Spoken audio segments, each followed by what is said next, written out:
From the opinion pages of the Wall Street Journal, this is Free Expression with Gerry Baker. Hello and welcome to Free Expression with me, Gerry Baker, from the Wall Street Journal editorial page. Thanks very much for joining us. If you don't already, please be sure to subscribe at Apple Podcasts, Spotify and elsewhere, and do kindly leave us a nice review. This week on the podcast, we're going to examine what exactly is happening to the US labor force. Despite proliferating signs of weakness in the US economy, jobs growth since the pandemic has been relatively strong, with overall employment recently returning to its pre-COVID high. But at the same time, millions of Americans have left the workforce and job vacancies remain near all-time highs, with employers reporting labor shortages across the economy. Nicholas Eberstadt, an economist at the American Enterprise Institute, has documented the changing nature of US employment over the years. In his 2016 book, Men Without Work, he chronicled one especially alarming trend, the sharp decline in the number of men with jobs. Millions of working-age men have been retreating from the labor force for years, and that trend has accelerated since the pandemic. In a new edition of the book to be published in September, he examines how the male exodus from work has now intensified and how it's spreading, in fact, to other demographics. And he explains why this shift represents such a major challenge for the US economy and for the country's future. Dr. Eberstadt is the Henry Wendt Chair in Political Economy at AEI, and he joins me now. Nick, thank you very much indeed for being here. Hey, thanks for inviting me. So, Nick, let's start with this phenomenon that you've been tracking for a long time, which has large implications for the US economy, which is the decline of men, of working-age men in the labor force. And if you just lay out some of the basic data, put it into historical context, and explain what's been going on. Sure. What economists call prime working-age men, it's pretty self-explanatory. Guys 25 to 54 are still the backbone of the economy, and they have a tiny non-economic role in life also, in raising families, raising children. Up until the 1960s, work rates for prime-age men in America were consistent and very high. And then starting in the mid-60s, something changed. And since about 1965, we have seen a relentless and almost invariant, consistent retreat from the workforce for those men. Today, the work rate for prime-age men is lower than it was in early 1940, which is the only really good measurement we have for the Great Depression. It comes from the census of that year. At that time, the unemployment level for America was almost 15%, but work rates today are lower than they were for American men that age back in 1940. So we've got kind of a Great Depression scale work problem for men on our hands in the U.S. right now. As you point out in the book, this is not in large part what we could call involuntary unemployment.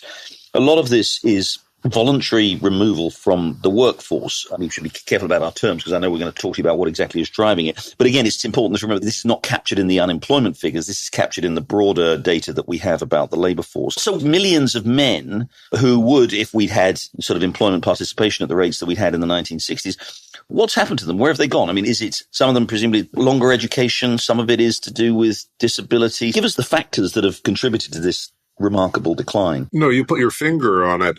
The difference between the Depression era and now is that if you didn't have a job back in 1940, it was because you were looking for one and you couldn't find it. If you're a guy who doesn't have work today, the odds are it's because you've dropped out of the workforce altogether. You're neither working nor looking for work. For every prime-age guy who's unemployed, there are over 4 who are neither working nor looking for work. We have this unworking army of over 7 million prime-age men in the United States today. Prime age is 25 to 54. Yes, 25 to 54. And, it's kind of the key working group in the labor force.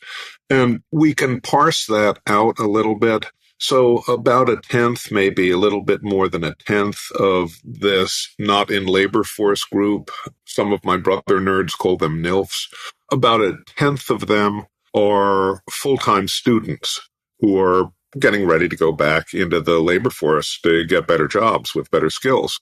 But almost 9/10 of that group are what I believe on the other side of the ocean you used to call them NEET, N-E-E-T, neither employed nor in education or training. It's a group that has basically dropped out from the labor economy. And how these men subsist and what they do with their time, I think, are pretty important questions for humanitarian reasons, but also for public policy. According to their self-reported data, according to time use surveys that the government submits to people who have all different walks of life for the Bureau of Labor Statistics, these labor force dropouts basically don't do civil society. They don't do worship, they don't do charity, they don't do volunteering work. Although they've got, you'd think, almost nothing but time on their hands, they don't do much help around the house with other people or housework. They don't get out of the house that much, they say. What they say they do is to watch screens. Now, the surveys don't tell us what screens they're watching or what's on them exactly, but they report clocking in about 2,000 hours a year in front of screens as if this were their full-time job. And other information says about half of these guys report using some sort of pain medication every day. So it's not just playing Call of Duty, it's playing Call of Duty stoned.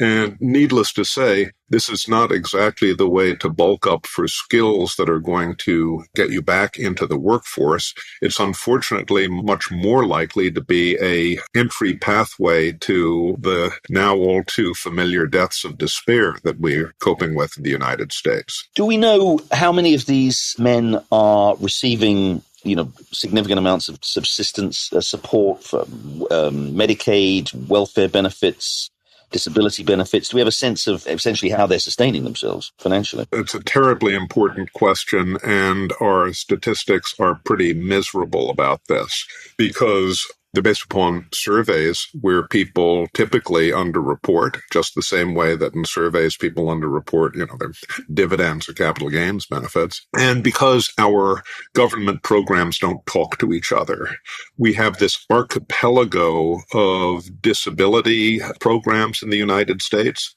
some run by the Social Security Administration, others by the Veterans Administration, others by various states around the country, and then there's workman's comp. None of them talk to each other. So we don't have a single office which tells us the collectivity of how many of these unworking men are receiving, for example, disability benefits. One attempt that I did in that book you mentioned, in Men Without Work, to kind of parse this through, suggested that more than half of the unworking men are receiving at least one disability benefit, and about 2/3 of them live in a household that's receiving at least one disability benefit. Disability benefits, of course, were originally intended to protect the vulnerable who couldn't work. Increasingly, we're seeing the program morph into a sort of very low-level, somewhat penurious income support program as an alternative to work. To what extent is there, taking a very, very long-term view here, and I do want to come up to more recent trends in a little while, but taking the long-term view here, obviously sort of the inverse of declining male participation is increasing female participation, especially over the very long term. We talked about the 1930s. Back then, very female participation in the labor force was very, very low, grew gradually, but even by the 1960s, it wasn't that much. Obviously, in the last 50, 60 years, with many more women going into higher education, in fact, the numbers of women graduates is now far higher than male graduates. To what extent is this simply a reflection of that phenomenon, of a shift in the sex distribution of the workforce, where just almost as many women are working as men, and therefore it's just part of the sort of social changes that we've seen in the last 50, 60 years or so? It's funny. It's not as big an effect as one might think. I mean, of course, as you were indicating, women have always worked. It's just really in the United States since the end of the Second World War that they get paid for it. And we've had this huge influx into the paid economy. But from the 40s until about the year 2000, when women's work rates in America were really rising, the national overall work rate was also rising. Now, if women were just completely displacing men, it would have been flat. But so to a significant degree during that long period, female employment was supplementing male employment. Since the year 2000, we've seen a drop in both male and female work rates. So if women are stealing jobs from men, they're not doing a very good job of it. They're both trends going in the wrong direction. I mean, again, there are those who argue that the sort of the jobs of the new economy, that's a sort of very old phrase, actually, I'm giving away my age by even using it, but the sort of the jobs that the modern economy, the contemporary economy tends to be creating, again, the structure of the economy has changed dramatically. We've gone from heavy role for manufacturing employment 50 to 100 years ago to jobs now which are much more service oriented, much more, there's obviously much more technology, but there's also healthcare, law, education. These are jobs that have been the ones that have been proliferating most. And again, and this may be an old-fashioned male talking, but those do tend to be jobs that women tend to dominate. I mean, is the changing structure of demand for labor part of what's explaining this? It's partly. There's definitely some of that, Jerry. And you can see that all across the world. I mean, there has been a decline in labor force participation for prime age guys all across the OECD. The question is, why has the plunge been so much worse, so much steeper and farther in the United States than in, let's say, a country like France or Australia, very different places, both of which have also seen their manufacturing sectors shrivel to about the same level or size in the economy that the U.S. manufacturing sector has shrunk. So the trends are everywhere, but we seem to be more severely affected by it. You've written a lot in your book about incarceration and the role that incarceration may possibly play in this, and not just obviously the currently incarcerated population, which I think in the US is a little over 2 million, but also those people who have been incarcerated and the extent to which maybe they are excluded from the workforce in some way. Does that play a role? I think it plays a huge role. It's also a terrible blind spot in America's demographic and social statistical infrastructure. We don't collect information on this. We collect a little bit of information about who gets arrested, who goes to prison. We don't have any government numbers on how many ex-cons there are in America. And at this point in time, that means that we're ignoring about 25 million adults and their circumstances. We've had this absolute explosion of sentencing with the crime wave that began in the 60s and with the punishment wave that followed it. And nowadays, there are probably 10 ex-cons in society for every one person behind bars. Maybe 1 in 7 adult men has a felony in his background. And we don't collect any information about their employment patterns. The little bits that we have suggest that they look pretty grim.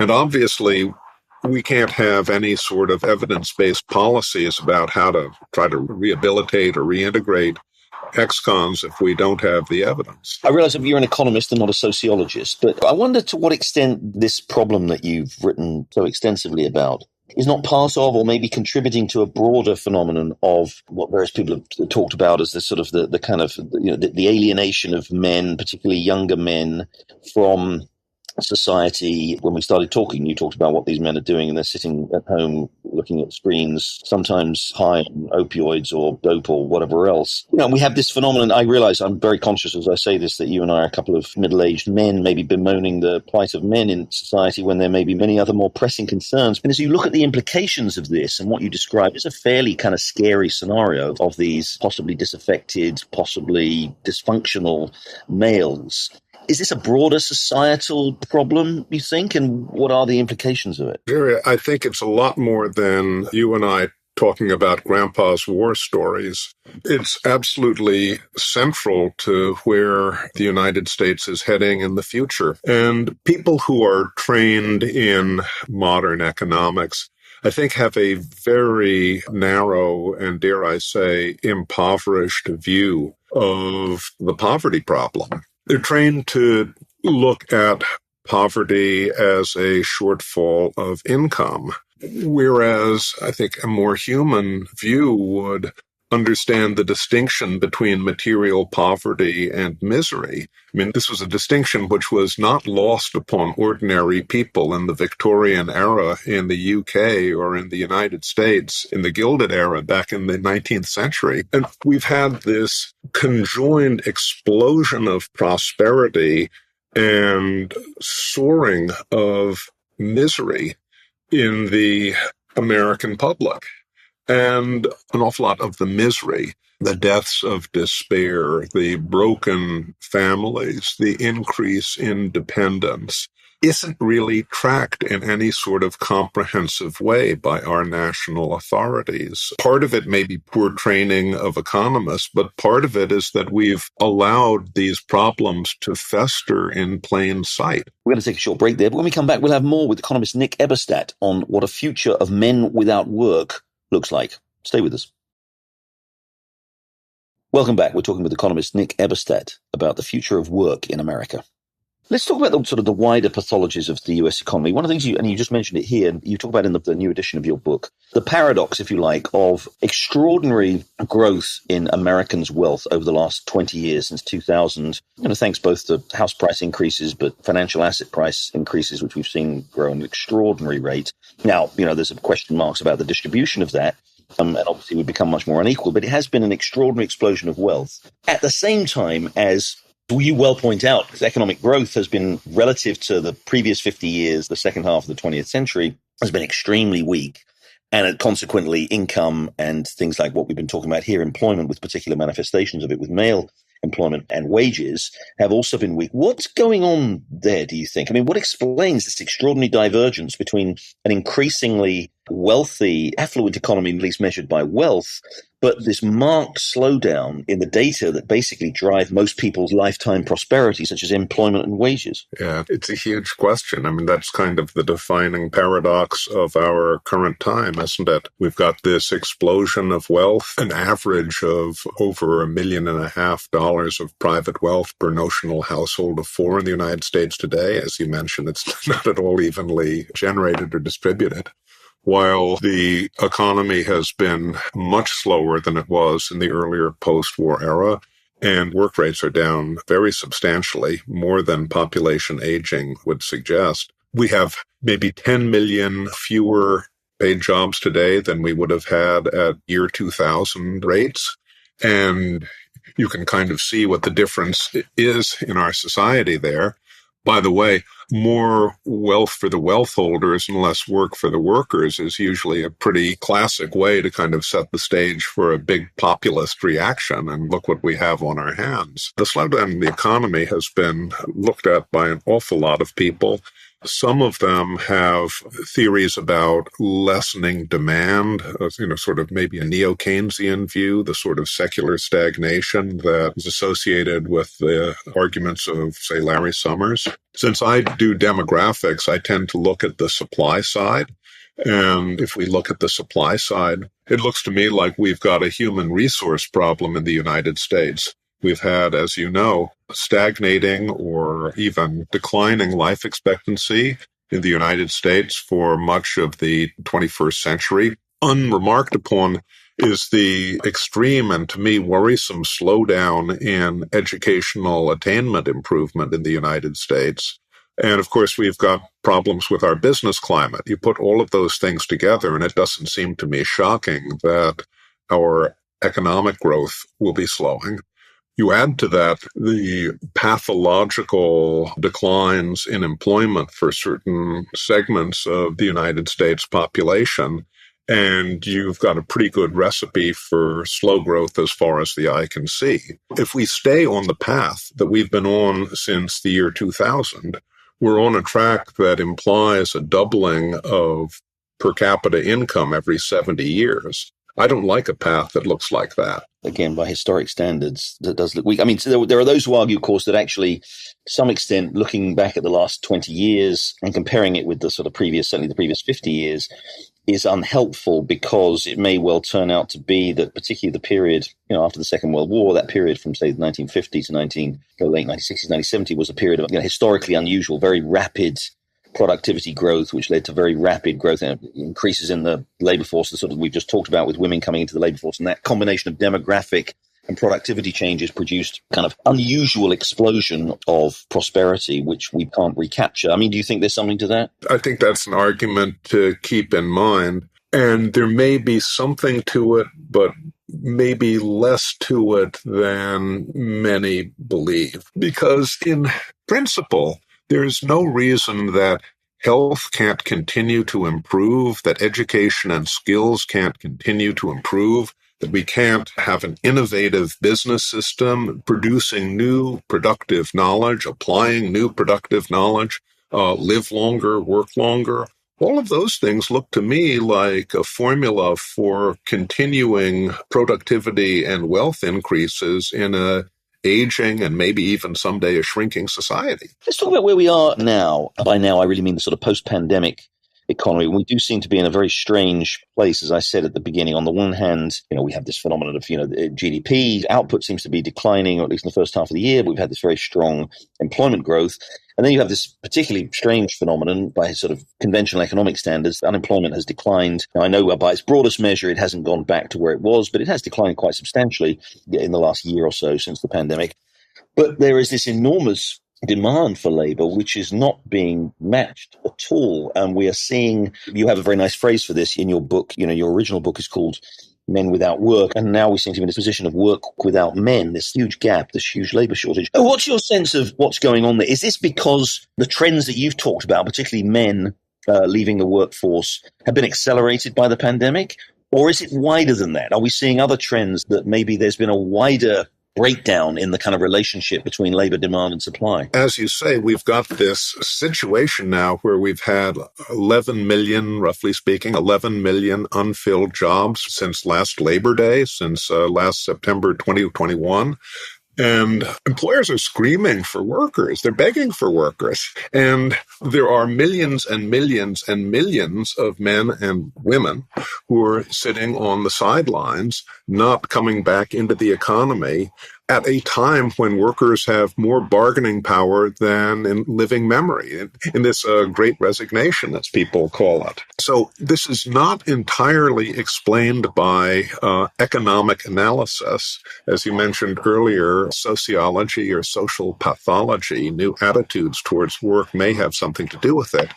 But you have to look at the interventions, the economic interventions during the COVID emergency to understand the full dimensions of the retreat from labor. COVID was a great historical calamity, but the effects on the labor force are not only due to the virus itself, they're due to the government interventions to cope with the pandemic. We avoided having a second Great Depression, and that was a great policy success. But when you have immense policy interventions, you also have immense unintended consequences. The unintended consequence of the Fed and fiscal, congressional, executive interventions in the economy were to disincentivize work in a way unlike anything we'd ever seen before. Just to give you an example, thanks to the stimulus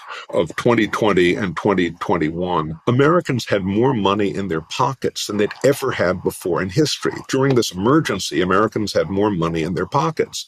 The U.S. savings rate more than doubled. Thanks to government borrowing and government transfers, Americans put aside a windfall of over $2.5 trillion in 2020 and 2021. This, what would you call it, COVID policy lottery winning thing, explains part of what's going on now, because a large number of people have retreated from the labor force and have not yet come back. The face of the unworking problem, the labor force gap that we have now, we've got 3.5 million fewer people in the labor force today than we would have had at pre-pandemic participation rates. It's not just the prime age men. The new face of worklessness in America is our 55 plus population. Over half of the missing workers in this gap in the U.S. today, or 55 or older. And until the pandemic, the 55 plus group was really kind of the one ray of sunshine that we had in the U.S. employment tableau. It was the only group that had significant, steady increases in work rates from the late 20th century to 2019. But their rates have been floundering since the pandemic. And bizarrely, they're lower now than they were in the summer before the vaccines were rolled out. I think that a premature retirement, unsustainable retirement perhaps, funded by some of the COVID policy lottery winnings, helps to explain much of what's going on there. Do you think the pandemic has resulted in it's also impossibly early for us to answer this with confidence, but has it resulted in structural changes to employment? Are these changes that we're seeing, put it the other way around, is the last 2 years simply a disruption to the economy and we're going to go back to previous trends? Or do you think the kind of trends that you've been talking about, declining male work, as you said in your last answer, declining work among men and women over 55, is that just a phenomenon of, as you say, huge amounts of government support, large government subventions, huge increases in savings rates because people couldn't spend any money, gave people a huge financial cushion, big increases in house prices? People in their late 50s, 60s maybe thinking, what, I don't really need to work. I'm actually quite comfortably off. I've got all this income. Maybe one member of the household is working anyway.